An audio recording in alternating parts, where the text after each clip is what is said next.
Une fois que j'ai trouvé mon plan, je passe à la rédaction. 5 pages maximum, quelque chose de très clair pour un correcteur qui a un tas de copies comme ça à corriger et qui n'est pas spécialiste du domaine. Très important. Pour rédiger, un élément essentiel, c'est qu'il va falloir travailler l'introduction et la conclusion au brouillon avant la rédaction du devoir directement au propre.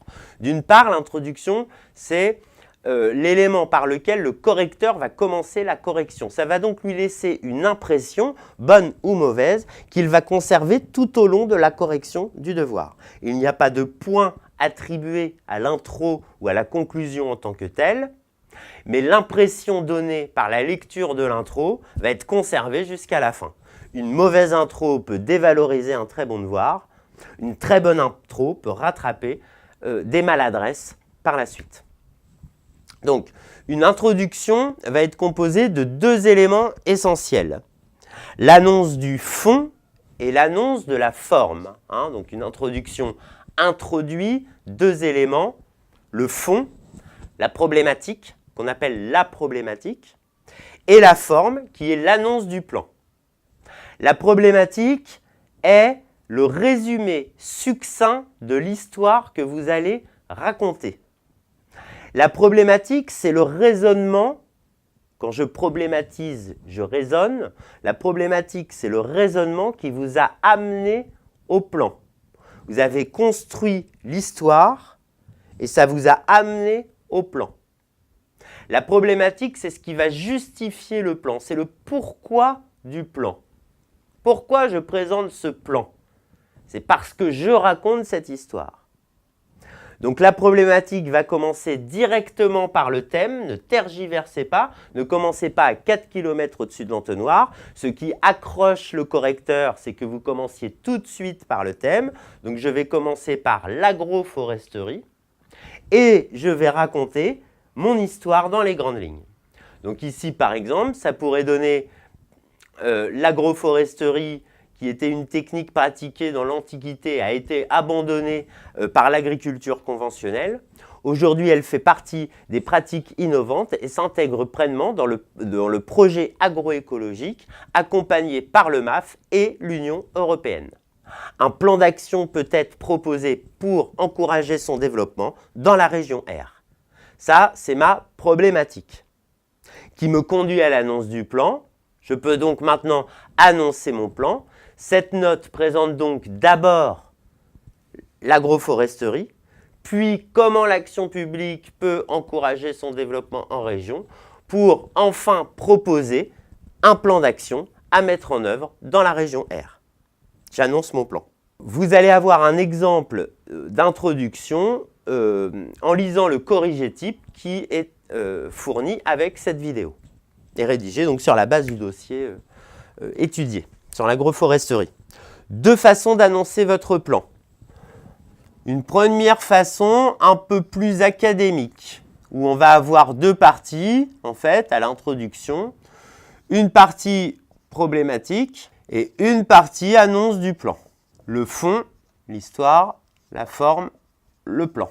Deuxième façon d'annoncer votre plan, vous restez sur un paragraphe, enfin, ou 2, donc sur la problématique. Donc ça, c'est ma problématique. Et j'annonce entre parenthèses ce qui fera l'objet des différentes parties de mon développement. Si votre problématique est un peu trop longue, vous pouvez choisir cette solution pour rendre l'introduction un petit peu plus concise. Une fois que j'ai rédigé l'introduction, je rédige la conclusion au brouillon. D'une part, ça va me permettre, lorsque j'ai encore un petit peu de neurones, un petit peu d'énergie, d'être beaucoup plus efficace pour réfléchir à quelque chose de pertinent. D'autre part, si j'attends la fin des 4 heures pour rédiger ma conclusion, je risque de ne plus avoir le temps et d'être sanctionné parce que je n'aurai pas terminé ma copie. Il faut savoir que la conclusion est un indicateur de la gestion du temps. Donc faites une conclusion. La conclusion, c'est 2 éléments constitutifs. La conclusion, c'est toujours d'abord un bilan. qu'est-ce que vous retenez de l'essentiel de la problématique? On dit de la substantifique moelle. Qu'est-ce que vous retenez de l'essentiel? Si vous deviez résumer en une phrase la problématique, quelle serait cette phrase? Vous devez pouvoir commencer par donc. Donc l'agroécologie est une pratique innovante qu'il s'agit d'accompagner pour encourager le développement durable de l'agriculture, quelque chose, ou une agriculture beaucoup plus respectueuse de l'environnement, ou une agriculture plus durable, quelque chose qui va synthétiser en une ligne. La deuxième partie de la conclusion, ça peut être une ouverture. Alors l'ouverture, c'est toujours quelque chose de très théorique, donc je la définis à contrario. Une ouverture n'est pas une fermeture.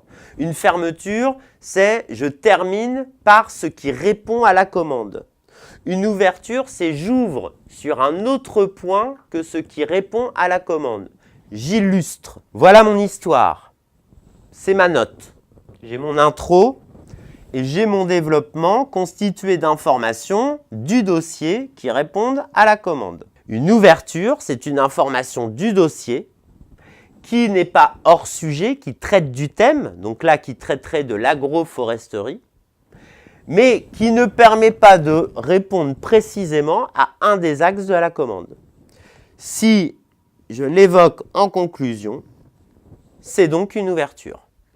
Attention, l'ouverture n'est pas forcément obligatoire, cela fait partie de la théorie. Si vous ne trouvez pas d'ouverture, je ne suis pas sûr que le correcteur en cherchera une. Cela peut juste rendre la conclusion un petit peu plus efficace. Dans l'étude de cas, une ouverture peut être, par exemple, une des propositions les plus importantes selon vous à mettre en œuvre, en priorité, par exemple. Quelle serait, d'après vous, ce qu'il y aurait à faire en premier en région pour développer l'agroécologie? Par exemple, la mise en place du comité doit être la première mesure à mettre en œuvre pour pouvoir assurer la concertation entre les partenaires, par exemple. Voilà. Donc c'est quelque chose, la conclusion doit être très concise, surtout si votre introduction a été un petit peu longue. Je vous présente maintenant les règles de rédaction générale de présentation. Vous avez le droit d'utiliser le je à la différence de la note de synthèse où le je était strictement interdit, surtout lorsque vous faites des propositions. Je vous propose de. C'est tout à fait accepté et acceptable. Vous devez développer les sigles avant de les utiliser. Sauf, attention, pour les sigles courants dans votre vocabulaire professionnel. Si vous faites une note au DRAF, n'allez pas lui expliquer ce que c'est qu'une DRAF. Donc soyez professionnel sur ce point-là et non pas scolaire. Au niveau de la structure rédactionnelle, vous faites des phrases courtes, une idée par phrase. En gros, les axes de la commande seront l'objet soit de parties, soit de sous-parties. Les idées clés que vous aurez trouvées lors du survol feront l'objet de paragraphes distincts et les informations plus détaillées, c'est le dernier cercle dans votre schéma, ça sera une phrase par information. Vous aérez bien votre copie, vous sautez des lignes entre les différentes parties, vous faites quelque chose d'agréable à corriger par le correcteur. N'oubliez pas que c'est le correcteur qui décide et que c'est lui qui vous note.